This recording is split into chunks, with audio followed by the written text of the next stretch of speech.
Good afternoon, Rafi on CBC News. Could you explain why your difference of opinion with Prime Minister Justin Trudeau on the economy started when he wanted to change your job in cabinet? Why was this the catalyst for you to begin speaking out? Because the difference didn't start then. For some time, I had been in disagreement with the Prime Minister, specifically over spending. Those disagreements got worse after President Trump threatened to impose 25% tariffs on our country. At that point, I realized that we faced what could be an existential threat, and I realized that we had to really focus all of our energies on being ready for that threat. We had to keep our fiscal firepower dry. I was very clear about that, and we saw the consequences. So fiscal responsibility is important to me. It was one of the principal, really the principal reason for my disagreement at the end with the Prime Minister. Right now, and it was really important at the time because we needed to keep our firepower dry to be ready for the threat that President Trump poses. Now we need to see what's going to happen. We need to be ready to stand up and to defend Canada from this threat. I know we can do it, and I know how to do it. We need to be strong.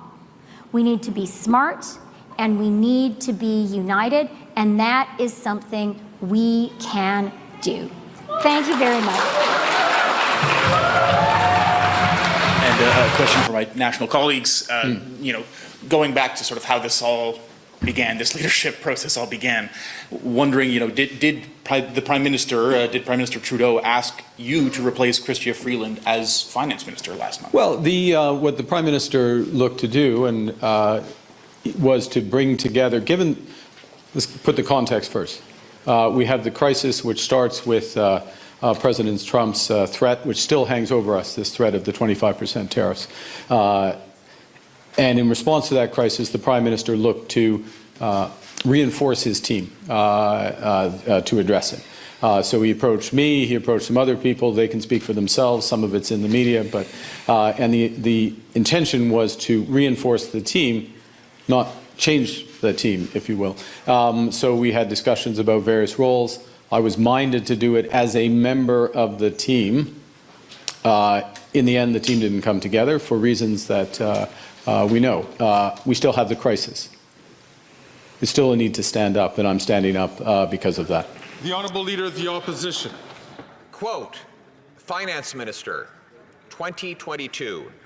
This is a line we shall not cross. Then she listed 3 lines. 1, that the deficit would only go down. It went up. 2, that she would pay off the COVID debt. Not only has she not paid off a penny, the debt has gone up. And 3, that the debt to GDP ratio would only drop, and it has risen.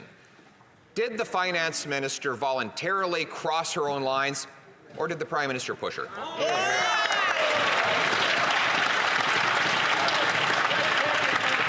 The Right Honourable Prime Minister. Mr. Speaker, the Leader of the Opposition is once again putting on his little dramatic acts because he is trying to distract Canadians from the core facts.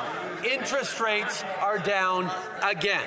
Canadians will be getting a tax break over the next 2 months, despite the best efforts of the Conservative leader, who once again, twice this past week, saw that this House has no confidence in him. And third, 3 million Canadians are now approved for access to dental care for the coming year.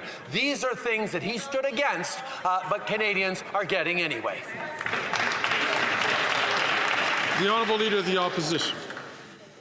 Mr. Speaker, the Prime Minister is silencing his own finance minister. She was already wildly irresponsible with the public purse, but not irresponsible enough for him. She wanted to keep the deficit at an already massive $40 billion. He said it's not enough. Canadians are not paying enough inflation, according to him. So once again, did she voluntarily smash through her fiscal guardrail, or did he push her? Yeah. The Right Honourable Prime Minister. Mr. Speaker, the Leader of the Opposition puts on these little performances because he wants to try and distract Canadians from the facts. We have the lowest deficit amongst G7 countries and will continue to. We are the third largest receiver in the world of foreign direct investment, #1 per capita in the G20, because countries around the world and companies around the world have confidence, not just in Canada, but in Canadians. The question that people should ask is, why doesn't the Leader of the Opposition have confidence in Canada or confidence in Canadians?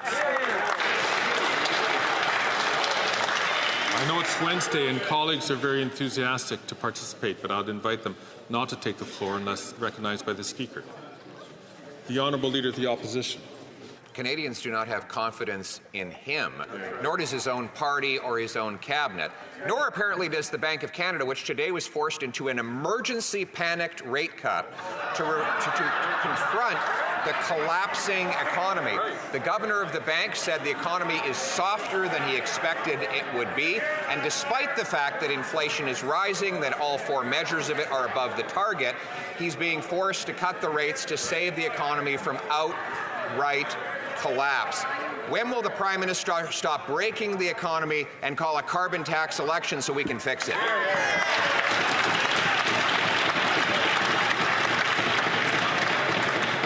Again, I'm going to ask members not to take the floor unless recognized by the Chair. The Right Honourable Prime Minister. This is completely illogical. Say that in English. The reality is, Mr. Speaker, he's just making this stuff up in a way you couldn't believe. Inflation has been within the target range of the Bank of Canada for over 10 months now. This is because we have been there to help Canadians with things like dental care, like a school food program, with investments that are growing the economy in a way that has brought down inflation and allowed the Bank of Canada to cut rates faster than just about any other G7 country. We are there for Canadians. He's the one voting against things.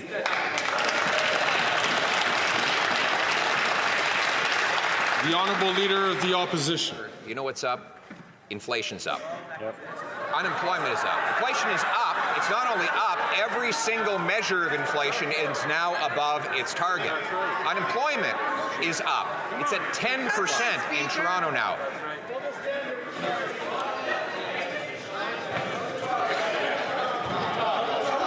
Order. I didn't hear any of it. The Honourable Leader of the Opposition. Please start again. You know what's up? Inflation's up. All 4 measures of inflation are now above target. Unemployment's up. In Toronto, it's over 10%. You know what else is up? Housing costs. They've actually doubled. They've risen more than in any other country in the G7. You know what else is up? Food bank use is up. It too has doubled, with 2 million people lined up at the food bank. And you know what else is up again? The promise-breaking inflationary deficit. So why doesn't he tell us, if he's figured out how to count, what the deficit will be this year? Right. Yeah. The Right Honourable Prime Minister. Mr. Speaker, one has to take a moment to appreciate how difficult it must be to be the Leader of the Opposition at a time when things are getting better for Canadians. He spends all his time, and has for the past... That's enough.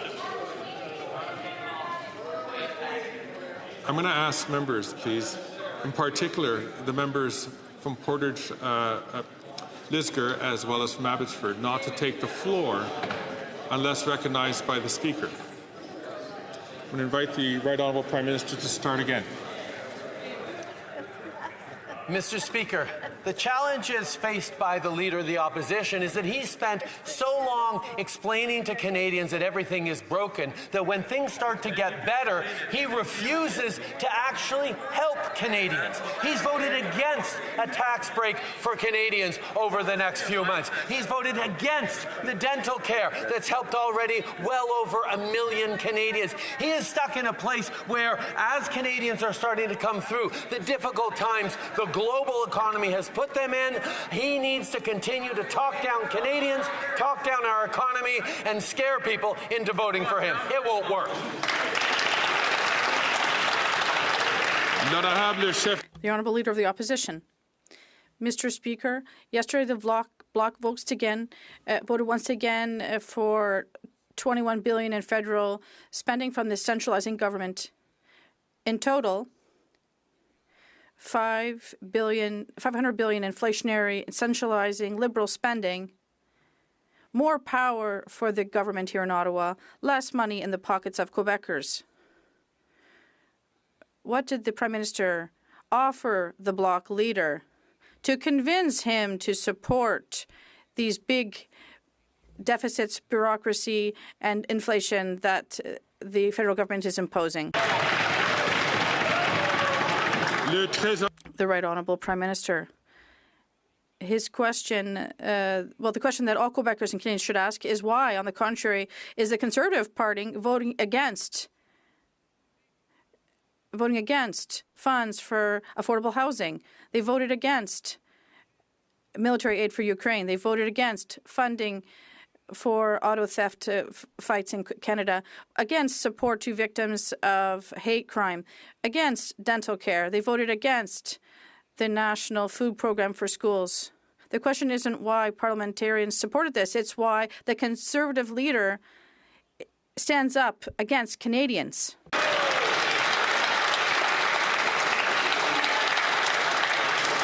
The Honourable Leader of the Opposition, because money is never going to do what he's saying. They're just increasing bureaucracy in Ottawa like they always do. But the Bloc leader says he needs to support the government spending by voting for these appropriations. Otherwise, everything will just shut down like it does in the U.S. But we're not the U.S.